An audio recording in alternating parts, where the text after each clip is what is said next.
Hello, my name is Carla Bod, and I am the producer for the five-person team that created Pocket Protection. This is a Android mobile game that we created through Unity 2D.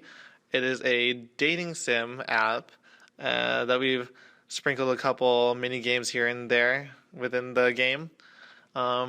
But yeah, I'd like to just walk you through the gameplay without hopefully spoiling too much, just to get the general objective, rules, controls, and design approach that we had for the game.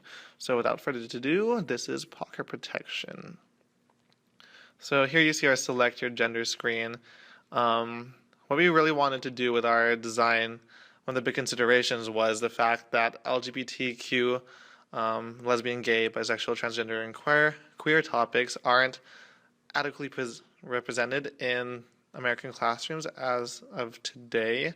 Approximately 48% or so of students believe that these topics aren't adequately addressed. So we want to give the player an option to choose their gender and also choose the gender of their love interest if they choose. And with that choice, whether you go down the straight love interest route or gay interest route, the information that you receive from the mini games and from the dialogue will change. We wanted to make this HIV and STD prevention app something that is accessible for people of all sexual orientations and preferences. So, just like any other dating sim, the story and objective is basically just to go through the dialogue and choose whatever choice you want and see where you end up at the end, what kind of ending you get through your choices. Through our competitive analysis, however, we saw that a lot of the dating sims out there are really monotonous with their gameplay. Essentially, you just tap through the storyline. I found a lot of players just would rapidly tap through the dialogue without reading just to get to the quote-unquote juicy parts. So we wanted to help break that down, remove that by breaking up the dialogue with a couple mini games, as you've seen. And these mini games will help to not only provide entertainment for the player and break up the monotony of the dialogue, but also inform the player. We wanted to really focus on the 5 key messages that the CDC outlined. Get your facts, speak up, use condoms, get tested, and get treated. We really wanted to emphasize those facts with our game, but we wanted to do it in a way that was embedded within the gameplay without just throwing this information at you.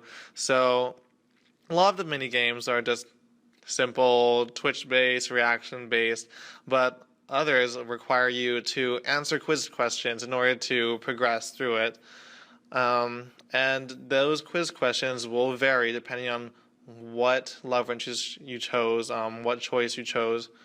So, yes, these messages that we're trying to emphasize with the CDC will be embedded both within the dialogue and within the mini games.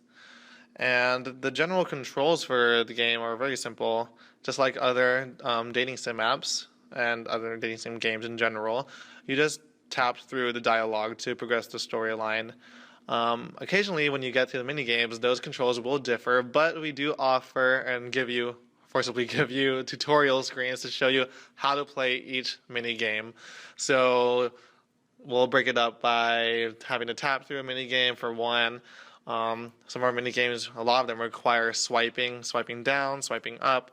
One of them requires you to use the accelerometer, but those controls will be very simple, easy to understand. That's the general controls for the game. Essentially, the goal of the game is just to progress through the storyline and choose carefully, choose in a way that would affect how you would react in real life. We want characters to not just play through the game mindlessly. We want them to actually think about these choices, to have very ethical choices that had to pertain to an actual individual. So we have very important key choices that affect the ending, like whether you chose to use a condom with your partner, whether you chose to ask about your partner's status before engaging in sexual intercourse. We wanted to use a genre that allowed the player to interact with these sexual topics, sexual health topics. These are topics that people, especially our target demographic, 18 to 24-year-olds, aren't comfortable approaching in everyday talk, especially from an educational standpoint. So we wanted to really use a genre that was able to force a player to engage in these situations, in situations that actually occur. We understand, though, that these topics are really heavy and serious. STD treatment, testing, it's not something to be taken lightheartedly. And we understand that, and we didn't want that to dampen the tone of the game. So with our dating sim, we also tried to make it a bit more lighthearted, add more humorous levity to it. So it's more of a parody of a dating sim, and the mini games also definitely help with that. We just wanted to make a game that's both educational and approachable for people that do play it. We just want to make sure that this game is able to provide information to players without making it seem too boring. But yeah, I don't want to spoil the ending for you all, but just choose wisely, and if you don't get the ending you want, please feel free to replay again. There are multiple endings, and we hope that's part of the magic of this app. So, yes, thank you, and we hope you enjoy Pocket Protection.